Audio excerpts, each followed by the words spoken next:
Azért vagyunk itt, hogy a jogainkért tüntessünk, mindenkiért, akit érinteni fognak ezek a megszorítások.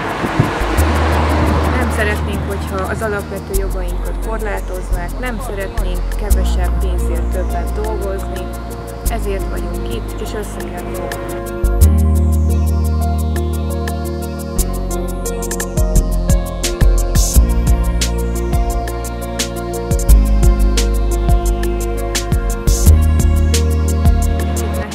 Hiszen félnek az emberek.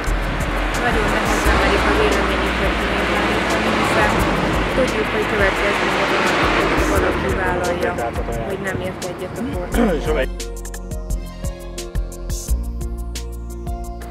És mi a véleményem, mekkora sikere lesz az egész mozgalomnak?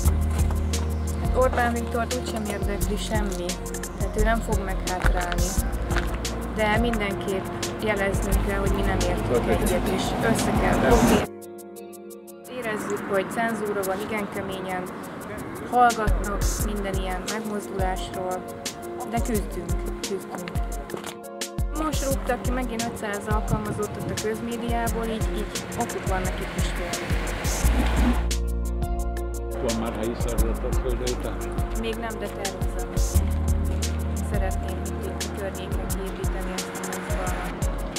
De valószínűleg inkább csak januártól, amikor már tényleg érzik az emberek, hogy milyen hatásai lesznek ezeknek a törvényeknek.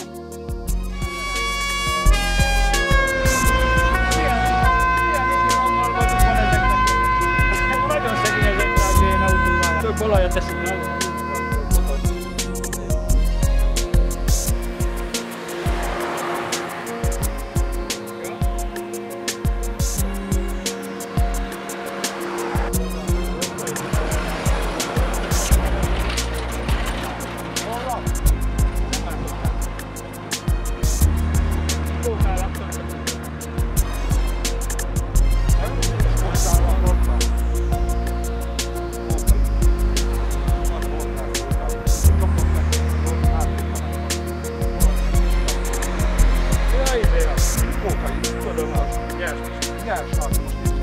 Ővele is tanultam, ő is volt a szárvezető utána, csak most ezt meg tanultam ővele.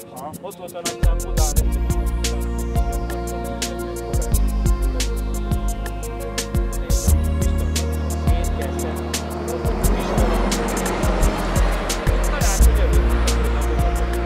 Tudom, hogy organizáltak csomagkúrva szolgálatot annak idején, és itt voltak ellenőrző gyakorlatot, és olajsütőt a kommunitót még nem tudtak ott vagy a csáv, azt mondja,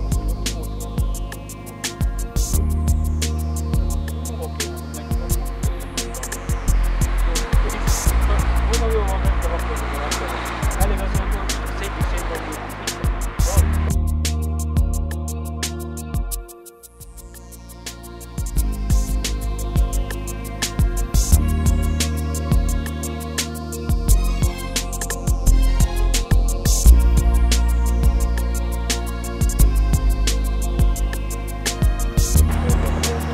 Holnap is lesz?